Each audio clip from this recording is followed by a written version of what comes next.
तो इस वक्त की बड़ी खबर इंडियन करेंसी को लेकर सामने आ रही है। अब से प्लास्टिक के नोट चलेंगे। आरबीआई इसको लेकर बड़ी तैयारी कर रहा है। ऐसे में सवाल यह है कि आखिर आरबीआई नोटों को अपग्रेड क्यों करने जा रहा है। ये एक बड़ा सवाल आम लोगों के मन में जो है लगातार उठ रहा है। उसका सवाल का जो जवाब है वो हम इस वीडियो के माध्यम से देने की आपको कोशिश करेंगे। तो भारतीय करेंसी नोट पर बड़ा अपडेट आया है। भारतीय रिजर्व बैंक यानी कि आरबीआई देश में करेंसी नोटों की लगातार बढ़ती मांग को पूरा करने के लिए प्लास्टिक या पॉलीमर नोट छापने पर गंभीरता से विचार कर रहा है।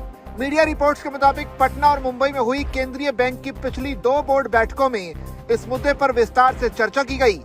पॉलीमर नोटों की टिकाऊपन और कम उत्पादन लागत के कारण ये फैसला लिया जा सकता है। ऐसी संभावना है कि आम जनता के लिए प्लास्टिक नोटों के इस्तेमाल का पायलट प्रोजेक्ट जल्दी ही शुरू किया जा सकता है।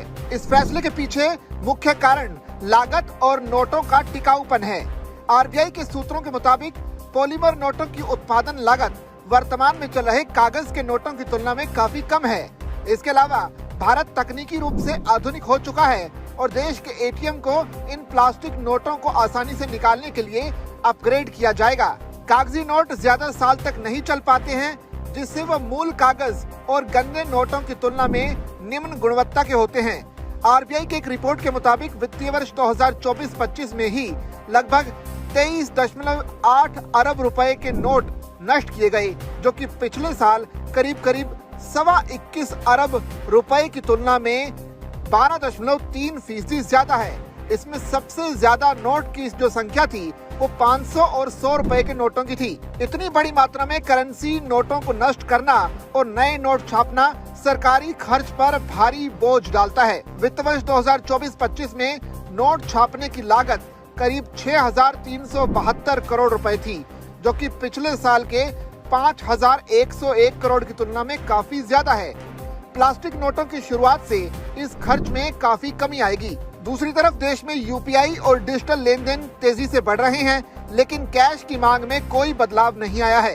15 मई तक बाजार में कुल कैश करीब 11.5% बढ़कर रिकॉर्ड 42.86 लाख करोड़ रुपए के उच्च स्तर पर पहुंच गया। वहीं अगर छोटे नोटों की बात की जाए यानी कि 10 रुपए और 20 रुपए की मांग सबसे ज्यादा होने के बावजूद कुल सीआईसी में इसकी हिस्सेदारी क्रमशः 0.7% और 0.8% है। सरकार ने सिक्कों को बढ़ावा देने का प्रयास किया, लेकिन अपेक्षित सफलता इसमें नहीं मिल पाई है।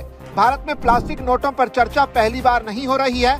2012 में भी तत्कालीन यूपीए सरकार ने 5 शहरों में परीक्षण के तौर पर 1 अरब प्लास्टिक के 10 रुपए के नोट जारी करने का फैसला किया था। हालांकि एटीएम और बैंकों में तकनीकी समस्याओं के कारण परियोजना को रोक दिया गया। हालांकि पिछले 1 दशक में तकनीक में काफी बदलाव आया है। रिपोर्ट्स का कहना है कि अब एटीएम इन टूल से आसानी से पुराने नोटों को पहचान सकता है।